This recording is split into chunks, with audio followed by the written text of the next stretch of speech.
안녕하세요. 제5장 분만의 과정과 삼부간호 시작하도록 하겠습니다. 자, 우선 분만의 요소부터 먼저 우리 들여다볼 건데요. 첫 번째 태아의 만출 물질부터 먼저 보도록 하고, 그 다음에 태아 만출 물질은 태아와 태반 양수 등이 있죠. 그래서 태아의 우리 분만 요소 중에서 가장 중요한 거는 일단 태아와 태반 양수 등의 어떤 태아 만출 물질이 가장 중요하겠죠. 그래서 일단 첫 번째 태아의 만출 물질을 보시면 일단 태아 만출 물질의 개념부터 먼저 보시도록 해야 되는데, 일단 태아의 두위, 그 다음에 태위, 그 다음에 태세, 그 다음에 선진부, 이렇게 먼저 살펴보도록 하겠습니다. 그럼 먼저 태아의 두위부터 보도록 할게요. 여러분들 교재 보시면 일단 태아의 두위에서 중요한 거는 소천문과 대천문이죠. 그래서 소천문은 여러분들 아동간호학에서도 배우셨을 거예요. 생후 6주에서 8주에 닫히고 삼각형 모양이죠. 소천문은 어디와 어디 사이를 잇고 있는 시상봉합인가요? 즉 소천문은 뒤쪽에 있죠. 그래서 후두골과 두전골을 잇고 있는 시상봉합이고, 대천문은 더 늦게 닫히지만 앞쪽에 있죠. 그래서 전두골과 두전골 사이에 있는 시상봉합이 바로 대천문이죠. 네, 여러분들 이제 분만에 대해서 배우시면 아시겠지만 보통 정상 태위인, 그러니까 아기가 정상으로 태어나기 위해서 아기의 태세가, 자세가 완전 굴곡 상태가 돼야지 엄마의 골반을 잘 통과할 수가 있죠. 그렇게 되면은 난 대천문이 선진부가 되는 것보다는 후두골이 선진부가 돼야 되겠죠. 그래서 대천문이 만약에 선진부가 돼서 태어나게 되면 완전 굴곡이 되지 않은 상태죠. 그거는 다시 얘기하도록 하겠습니다. 그래서 소천문은 6주에서 8주에 폐쇄가 되고 어떤 모양? 삼각형 모양입니다. 그리고 대천문은 12에서 18개월에 닫히고 다이아몬드형으로 되어져 있죠. 그 다음에 또 중요한 게 바로 태위이죠. 태위는 태아 장축과 모체 장축과의 상호관계인데 어떤 상태를 유지를 해야 될까요? 태위는 바로 정상 태위에서는 종위를 유지를 해야 되겠죠. 엄마 척추와 태아의 척추가 일치가 되게끔 하기 위해서 종위를 유지를 해야지 아기가 정상적으로 분만을 할 수가 있겠죠. 그래서 여러분들 태위하면 여기서 개념을 알아두셔야 되겠죠. 즉 태아 장축과 모체 장축의 상호관계라는 거, 태아 장축과 모체 장축의 상호관계라는 거, 뭘 유지해야 된다? 종위를 유지해야 된다라는 걸 여러분들이 명심하셔야 되겠죠. 그렇다면 종위가 아닌 횡위를 유지하는 태위는 어떤 태위가 있을까요? 바로 견갑이죠. 견갑이가 되면은 선진부가 어깨 부분이 되는 거죠. 아기의 태아의 어깨 부위가 견갑이가 되기 때문에, 견갑골이 되기 때문에 이거는 횡위를 유지하게 되는 거죠. 그래서 견갑이는 여러분들 알다시피 어떤가요? 정상분만을 할 수가 없죠. 정상분만을 할 수 없고 제왕절개를 해야 되겠죠. 태위는 태아 장축과 모체 장축의 상호관계, 어떤 태위여야지 정상분만을 할 수 있다? 바로 종이어야지만 정상분만을 할 수 있다라는 거죠. 그래서 중요하죠. 그 다음에 만약에 횡위일 경우에는 여러분들 교재에도 나와 있듯이 횡위일 경우에는 대표적으로 견갑이가 횡위인데요. 이때는 선진부가 후두골 쪽이 아니라 태아의 견갑부가 되겠죠. 어깨 부위가 되겠죠. 이런 걸 우리가 보통 횡위라고 얘기를 하고, 이때는 정상분만이 힘들죠. 그래서 이럴 때는 제왕절개를 시도를 해야 합니다. 그 다음에 이제 두 번째 볼 수 있는 게 태세죠. 태세. 태세는 태아의 신체 각 부분의 상호관계입니다. 그래서 여러분들 교재 보시면은 신체 각 부분의 상호관계가 완전 굴곡일 수도 있고 완전 신전일 수도 있고 불완전 굴곡일 수도 있고 불완전 신전일 수도 있습니다. 근데 어떤 상태여야지 아이가 정상분만으로 엄마 골반에 진입을 해서 하강을 해서 잘 태어날 수 있을까요? 바로 완전 굴곡이죠. 그래서 아까도 얘기했듯이 후두부가 선진부, 아기의 후두부가 선진부여야지만 아기 턱이 몸쪽으로 이렇게 숙이고 있는 완전 굴곡 상태가 되겠죠. 그래서 여러분들이 알아둬야 될 거는 태위와 태세의 개념을 먼저 머릿속에 두시고, 어떻게 정상분만을 하기 위해서, 정상적인 질분만을 하기 위해서는 어떤 태위와 어떤 태세를 유지해야 되고, 선진부가 어디여야 되고 중거지표가 어디여야 되는지를 여러분들이 명심하시면 될 것 같습니다. 자, 그래서 태세는 완전 굴곡이라고 얘기를 했고요. 그 다음에 여러분들 교재 보시면은 여기 그림이 있습니다. 일단 선진부부터 보시면 모체의 골반으로 들어가서 경관의 내부에 닿아 있는 태아의 부분을 우리가 선진부라고 얘기를 했는데, 자, 선진부는 여러 가지가 있을 수 있는데 일단 머리가 선진부인 두위가 있고요. 그 다음에 네, 엉덩이가 선진부인 두니가 있습니다. 그 다음에 네, 두니 중에서도 단두니와 완전두니, 조기가 있죠. 그리고 마지막으로 어깨가 선진부인 횡위가 있을 수 있습니다. 그러면 다시 처음부터 되돌아가서 보도록 할게요. 선진부란 과연 무엇일까? 선진부의 개념도 여러분들이 잘 알아두셔야 되겠죠. 모체의 골반으로 들어가서 경관의 내부에 닿아 있는 태아의 부분. 쉽게 얘기하면 모체의 태반에 가장 먼저 닿는 태아의 신체 부분이 바로 선진부다라고 여러분들이 알아두시면 될 것 같습니다.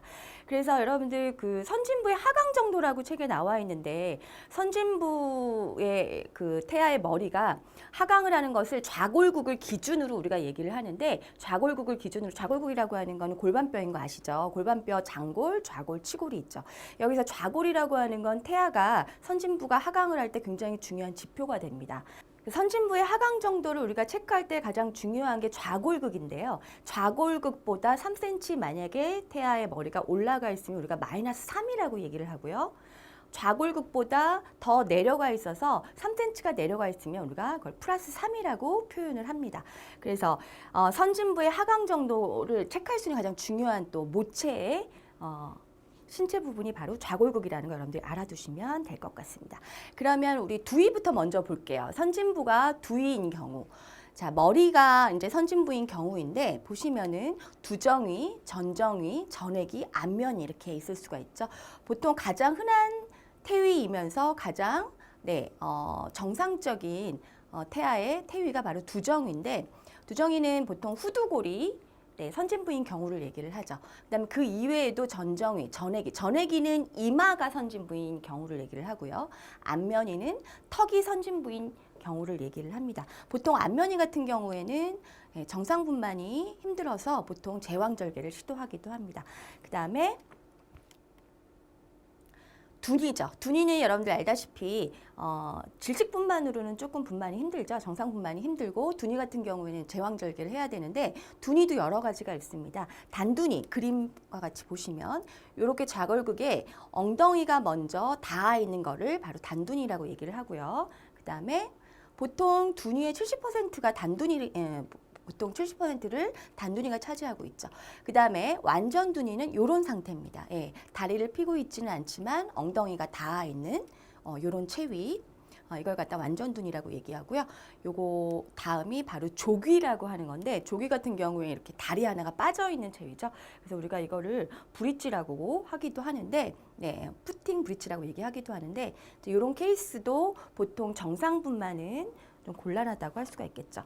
그리고 여러분들 책에 보시면 선진부의 중거지표 되게 중요한데요. 선진부의 중거지표를 보시면 두정이는 우리가 알다시피 정상분만에서 굉장히 중요한데, 두정이는 후두골이 선진부인 중거지표이고, 안면이 같은 경우에는 중거지표가 턱이죠. 그다음에 두니 같은 경우에는 천골, 견갑이 같은 경우에는 견갑골 돌출부가 바로 선진부의 중거지표라고 할 수가 있겠습니다. 자, 여러분들 이 선진부의 중거지표도 잘 기억을 해두셔야 되겠죠. 자, 그 다음에 보시면 견갑이나 아까 횡이라고 말씀드렸고요. 그 다음에 태아 만출물질 개념 중에 이제 태향을 볼 수가 있는 태향의 개념부터 먼저 보도록 할게요. 태향의 개념은 선진부의 중거지표와 모체 골반과의 관계를 얘기를 합니다. 말 그대로 어디를 향하고 있느냐, 태아가 과연 어디를 향해서 보고 있느냐, 이제 이걸 태향이라고 합니다. 가장 흔한 케이스가 LOA나 ROA예요. 그래서 레프트 옥시피탈 안테리어나 라이트 옥시피탈 안테리어, 이게 가장 정상분만 중에 가장 흔한 태향이라고 할 수가 있습니다. 그래서 그거 이외에도 여러분들 교재 보시면 레프트 옥시피탈 포스테리어도 있고, 레프트 옥시피탈 트랜스버스도 있고, 약간 측면으로 간, 그 다음에 라이트 옥시피탈 포스테리어 또는 라이트 옥시피탈 트랜스버스도 있는데, 가장 흔한 게 알아두셔야 될 게 바로 뭘까요? LOA와 ROA. 그렇죠? 이때 중거지표는 바로 후두부죠. 있죠? 요거 꼭 알아두셔야 되겠죠. 자, 그러면 우리 태양까지 봤는데 이게 바로 태아와 태반에 관한 만출물질에 관한 개념이었다면 이제 분만의 요소 중에서 되게 중요한 게 바로 두 번째 산도의 개념이겠죠. 산도, 즉 패시지웨이에 대한 얘기를 좀 하도록 하겠습니다. 산도는 골반, 자궁, 질강의 요소들을 우리가 얘기를 하는데 골반의 구성 같은 경우에는 장골, 좌골, 치골을 얘기하고 그 중에서도 가장 중요한 게 아까 말씀드렸듯이 좌골극 간의 거리가 굉장히 중요합니다. 왜? 좌골이 바로 골반강에서 가장 협소하고 또 가장 짧은 경선이기 때문에 좌골을 아이 머리가 통과를 해야지만 정상 분만을 할 수가 있고 제대로 진입을 했다고 할 수가 있겠죠. 그래서 여러분들이 꼭 알아둬야 될 거는 아기가 진입을 하고 태아 머리가 진입을 하고 하강함에 있어서 가장 중요한 게 뭐냐면 좌골극 간의 거리, 그 다음에 밑에 나와 있는 주요 경선에 나와 있는 전후경선이라고 얘기하는 진결합선의 길이, 요거 두 개가 정상 분만을 좌우하는 가장 중요한 키포인트라고 할 수가 있습니다. 자, 좌골극은 횡경선이에요. 좌골극과 양쪽 골반이 있죠. 한쪽 좌골극에서 한쪽 좌골극 간의 거리를 얘기를 하는 거고 보통은 10cm 이상이어야지만 정상 분만을 할 수 있다라고 얘기를 하고 있고요. 태아 선진부의 하강 정도의 기준이 된다라는 거, 요거 굉장히 중요하죠. 태아 선진부 하강 정도의 기준이 되는 건 뭐라고요? 좌골 간의 거리라고 할 수가 있습니다. 그 다음에는 전후경선이라고 하는데 진결합선이라고도 얘기합니다. 이거는 아까 얘기했듯이 횡경선이 아니라 좌와 전후의 거리를 얘기를 합니다. 그러니까 즉 치골과 뒤에 척추 쪽에 있는 청골갑 전후 길이를 얘기를 하는데 태아의 선진부 진입 여부를 결정하는 굉장히 중요한 단서라고 할 수가 있겠죠. 그래서 보통 여기도 11cm 정도 돼야지 정상 분만을 할 수 있다라고 합니다. 물론 여러분들 교재에 상과적 결합선이라든가 대각결합선 이런 주요 경선들도 나와 있지만 정상 분만을 하기 위해서 가장 중요한 두 가지 경선은 좌골극 간경선, 즉 좌골극 간의 거리, 좌골극 간경선과 전후경선, 진결합선이라고도 하죠. 그래서 좌골극 간의 거리는 10cm 이상 돼야 된다라는 거, 그 다음에 전후경선, 진결합선은 11cm 이상 돼야 된다라는 거, 이게 시험에 나올 수 있겠죠. 굉장히 중요합니다.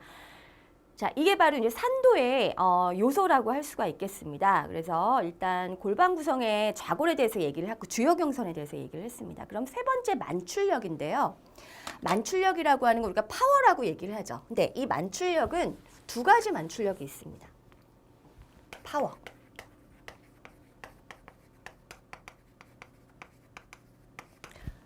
자, 분만 1기의 만출력이 있고요. 분만 2기의 만출력이 있겠죠. 분만 1기의 만출력은 불수의적 수축이죠. 그러니까 이거는 뭘까요? 스스로 일어나는 자궁의 수축이라고 할 수가 있겠죠. 그러면 분만 2기서부터는 어떨까요? 산모가 힘을 주기 시작하죠. 그래서 여기서부터는 자궁의 수축 플러스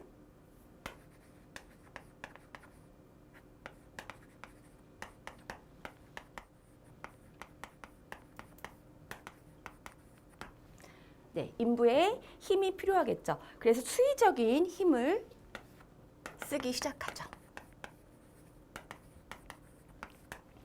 분만 1기에는 불수의적인 자궁 수축에 의한 만출력이고 분만 2기에는 자궁 수축과 더불어서 산모가 힘을 주기 시작하죠. 그래서 자궁 수축과 더불어 수의적인 힘이 가해지는 게 분만 2기의 수축이라고 할 수가 있겠습니다.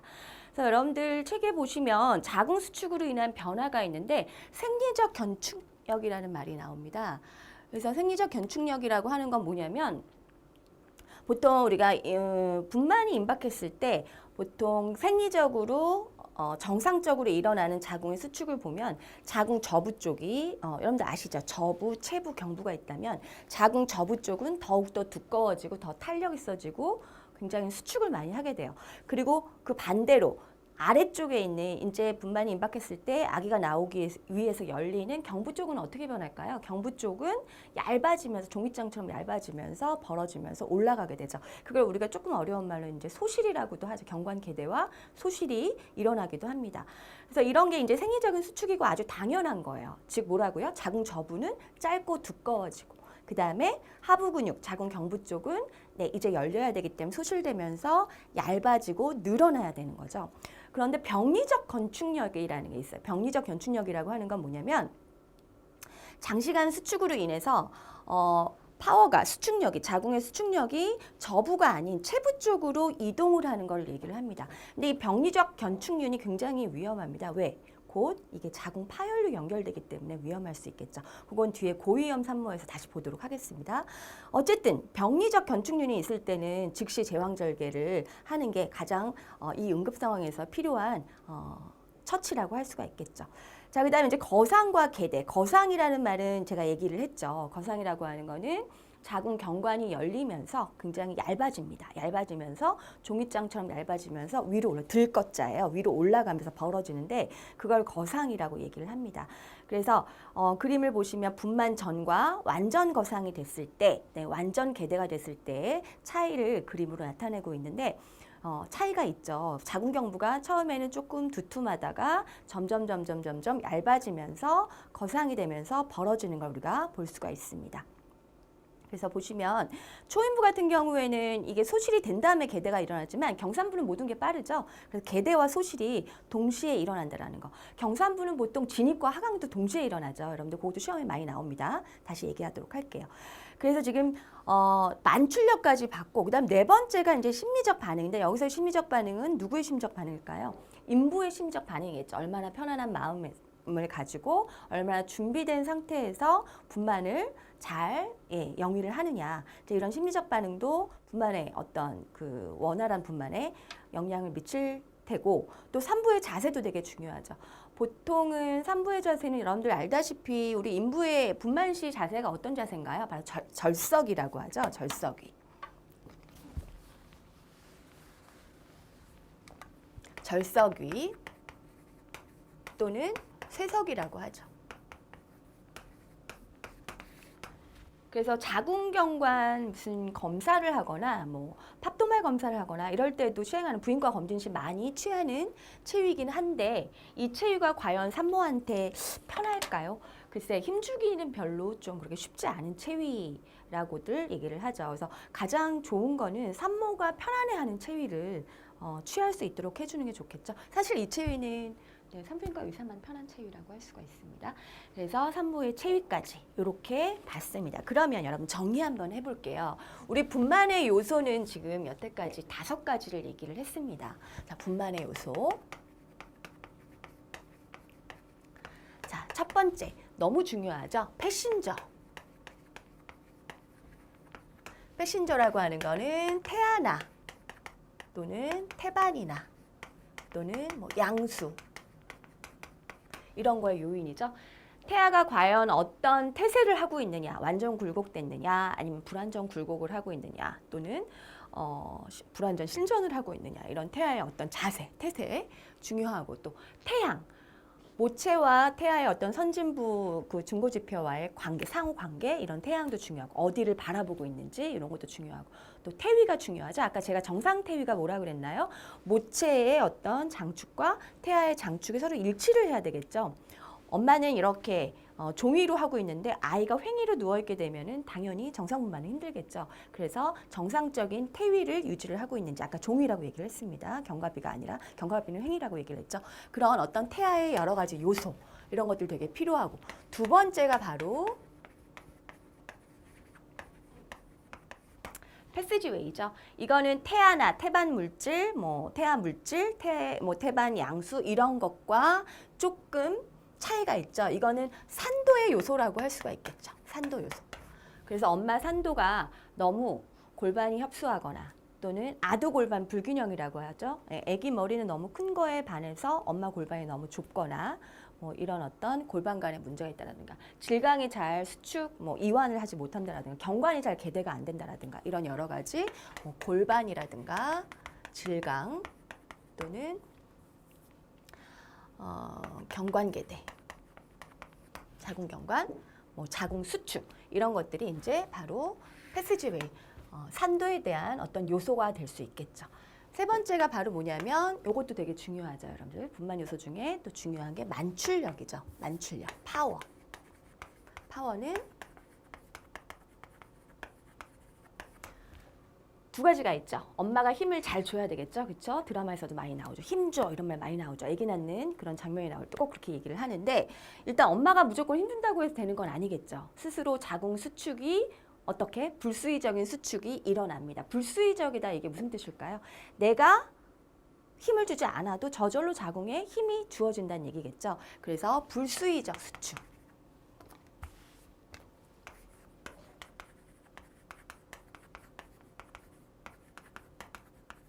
그 다음에 수의적 수축. 불수의적 수축은 뭘까요? 이거는 자궁의 수축일 거고 불수의적 수축은 자궁이고 수의적 수축은 이제 인부의 파워겠죠. 인부의 힘. 가장 중요한 분만의 요소 3P는 요거입니다. 그래서 여러분들이 꼭 알아둬야 될 게 요 3P, 패신저, 패시지웨이, 파워는 꼭 알아두셔야 되고 그거 이외에 이제 5P라고 해서 조금 더 확장된 개념은 거기에 사이코틱 레스폰스, 인부가 얼마나 편안한 마음을 갖고 얼마나 준비된 상태에서 분만을 하고 있는지 또는 포지션, 인부의 포지션이죠. 여기서는 아기의 포지션이 아니라 산모의 자세겠죠. 그래서 얼마나 편안한, 힘주기 편안한 산모가 자세를 취하고 있는지 이렇게 포지션까지, OP까지 확장된 개념까지 다 살펴보았습니다. 자, 그 다음에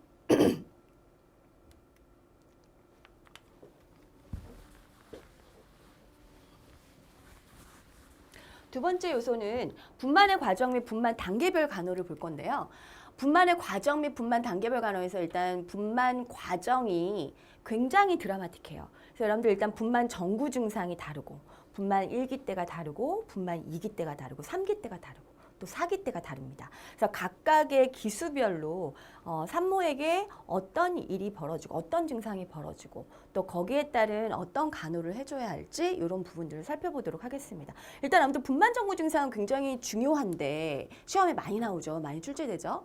분만 전구 증상 여러분들 알고 있는 거 뭐 있나? 요거 세 개는 꼭 머릿속에 기억을 해두셔야 되겠죠. 일단 태아 하강감, 태아가 밑으로 내려오면서 청골을 누르는 듯한 인부도 느끼는 그런 느낌이죠.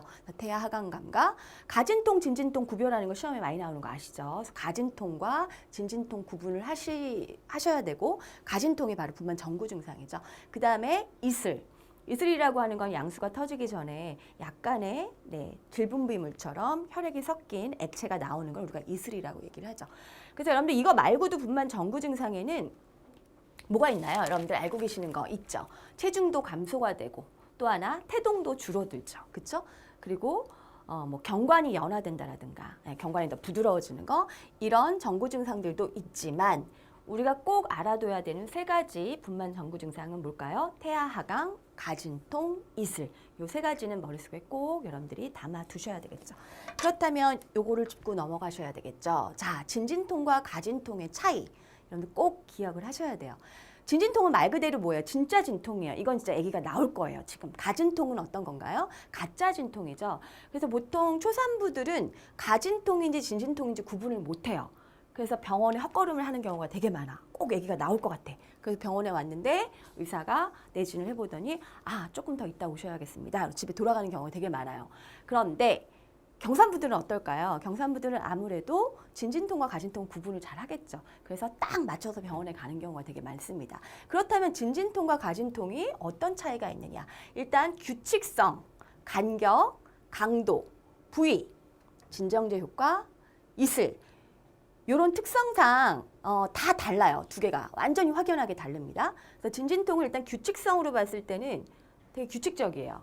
그런 반면 가진통은 불규칙적이고 그 다음에 간격으로 봤을 때는 진진통은 간격이 점점 짧아지면서 어떨까요? 점점 강해지죠.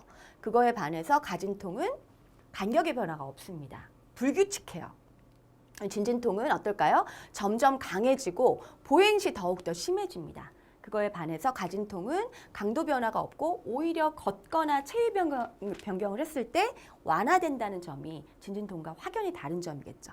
그 다음에 부위를 봤을 때는 진진통 같은 경우에는 주로 복부보다는 허리나 등 쪽, 백페인이 주로 심한 반면에 가진통은 하복부 쪽, 복통이 주로 많이 있다라는 거. 하복부에 국한된 통증이 있다라는 게 확연히 다르고요. 그다음 진진통의 진정제 효과를 보면은 진진통 같은 경우에 진정제를 아무리 줘도 효과가 없습니다. 불수의적인 이미 자궁 수축이 왔기 때문에 효과가 없는데 가진통 같은 경우에는 어떨까요? 진정제를 줬을 경우에 어느 정도 सब사이드 되는 진통이 가라앉는 그런 효과가 있습니다.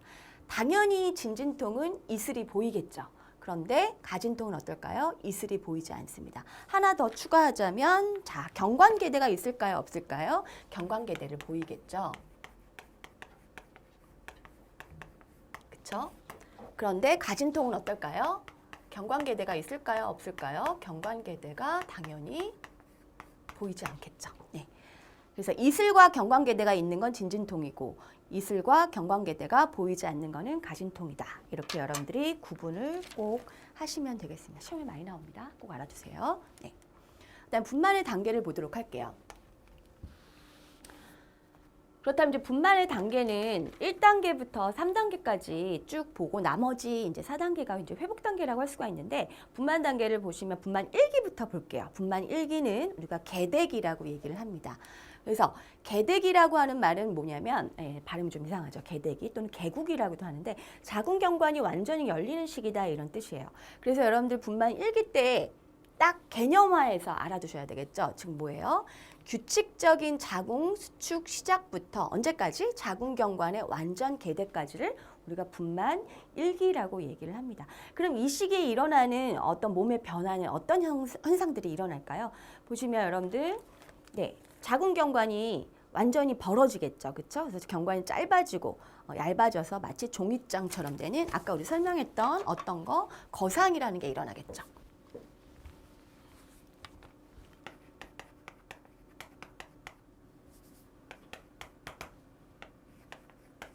거상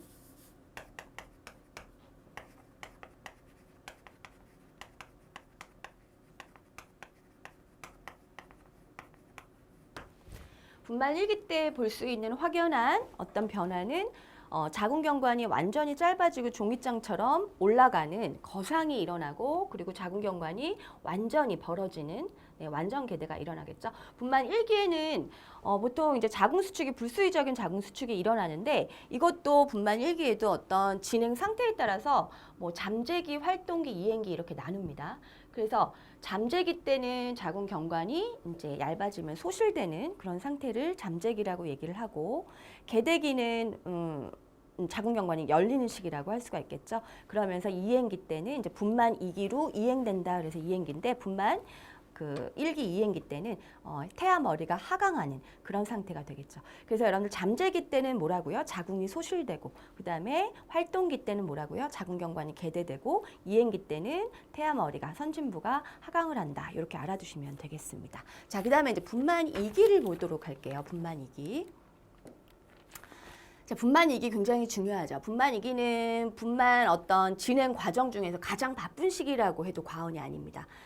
왜냐하면 산모간호와 더불어 여태까지 산모간호를 했다면 이제는 태아간호까지 같이 해야 되기 때문에 굉장히 중요한 어떤 그 분만의 진행 과정 중에 가장 중요한 핵심이라고 할 수가 있겠죠.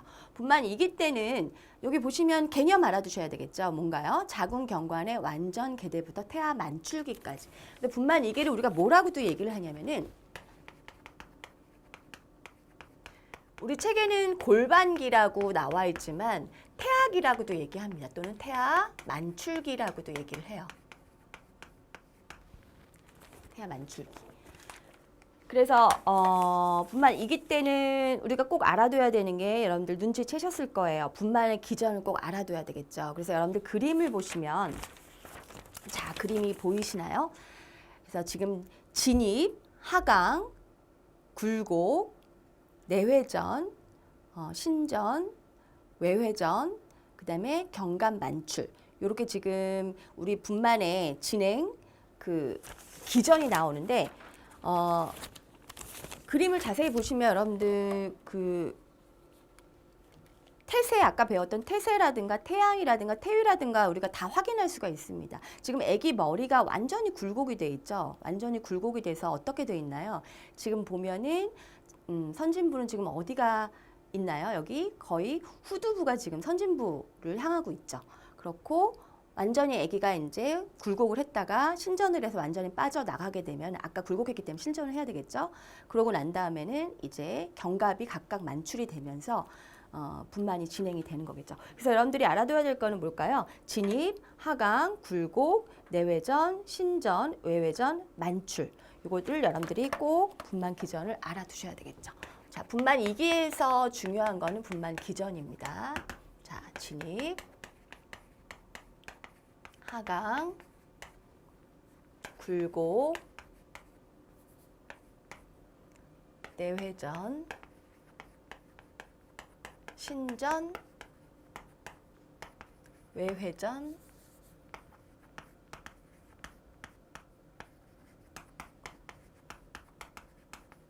만출. 당연히 견갑 만출이겠죠.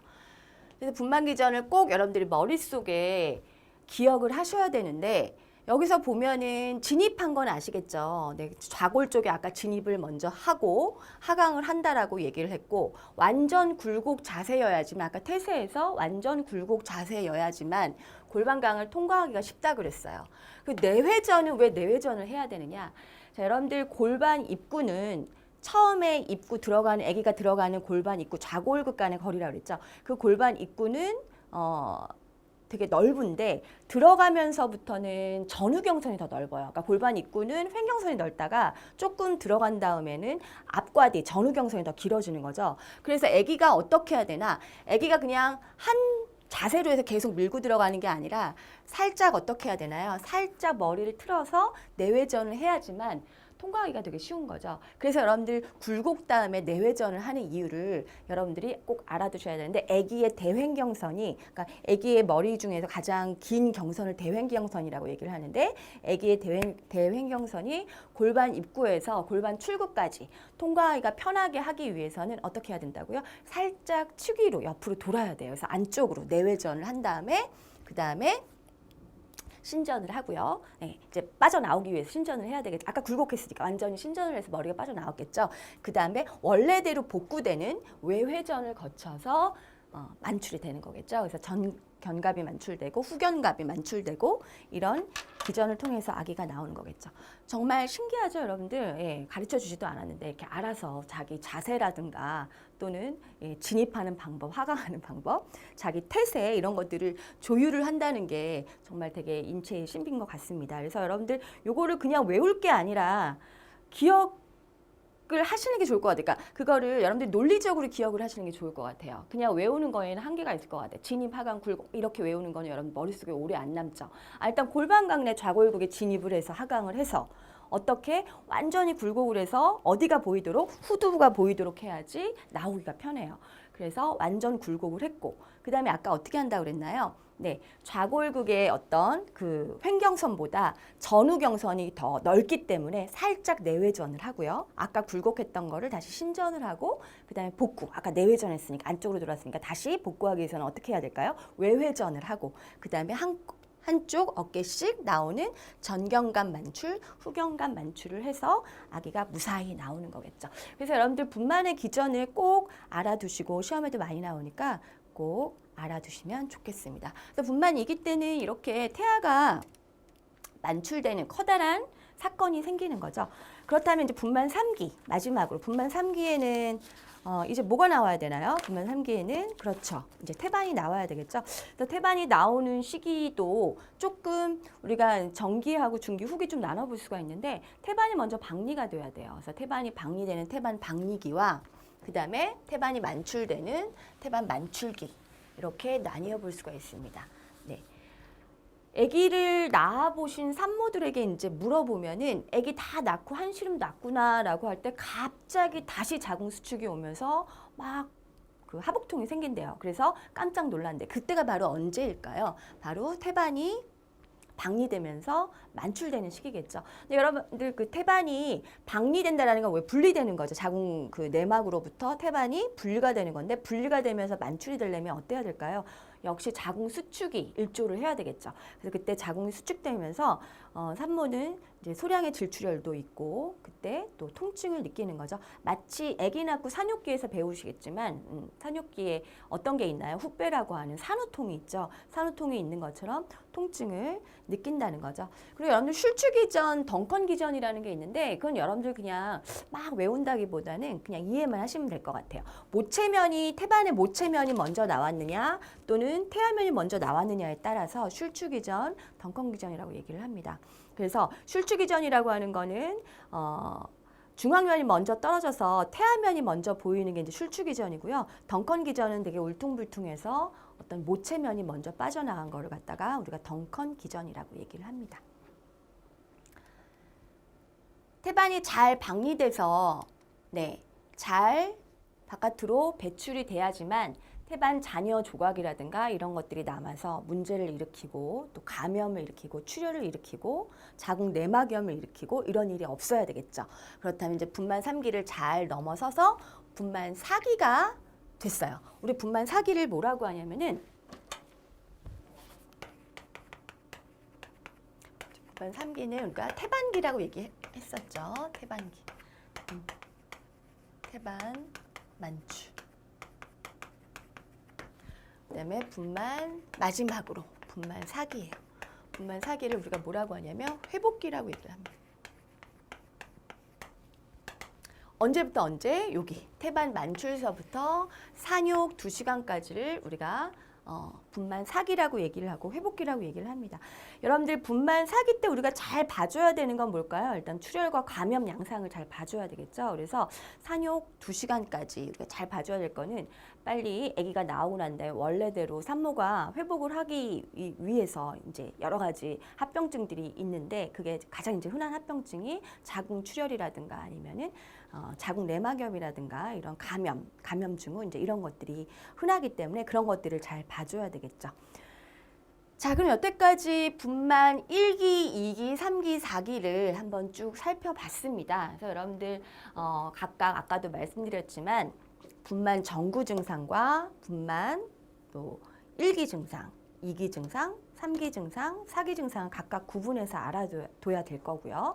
또 하나 중요하게 아까 제가 얘기했던 거는 뭐라 그랬죠? 분만 기전이 굉장히 중요하다 그랬죠. 그래서 분만 기전을 그냥 막 머릿속으로 외우는 게 아니라 여러분들이 그 원리를 이해를 하시면 굉장히 도움이 될 겁니다. 그래서 분만 4기까지 다 봤고요. 그다음에 분만 단계의 간호를 볼게요. 이제는 간호를 볼 거예요. 분만 단계와 간호.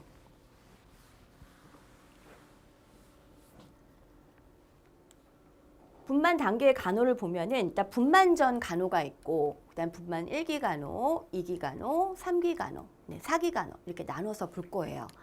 그러면 일단 분만 전 검사 더불어서 분만 전 간호를 좀 보시면은 일단 뭐 레오폴드 매뉴버를 하는 건 여러분 다 아실 거고요. 니트라진 테스트는 우리 1장, 2장, 3장에서도 계속 나왔던 얘기인데 니트라진이라고 하는 거는 pH를 이용해서 질 분비물과 양수를 구별하는 건데 여러분들 양수가 터졌을 때 제일 먼저 하는 검사가 바로 니트라진 테스트겠죠. 그래서 왜 리트머스 종이 같은 산성이냐 알칼리성이냐에 따라서 종이 색깔이 변하는 그 검사를 해서 색깔이 어떻게 변해야 되나요? 보통 청회색이라든가 청록색으로 변하면 이거는 알칼리성의 양수가 누출이 됐다는 얘기이기 때문에 니트라진 테스트를 통해서 질 분비물과 양수를 확인하는 거 이게 양수인지 아닌지 하는 거 이거 굉장히 중요하겠죠. 그 다음으로 이제 방광간호 필요성 방광간호도 굉장히 중요합니다.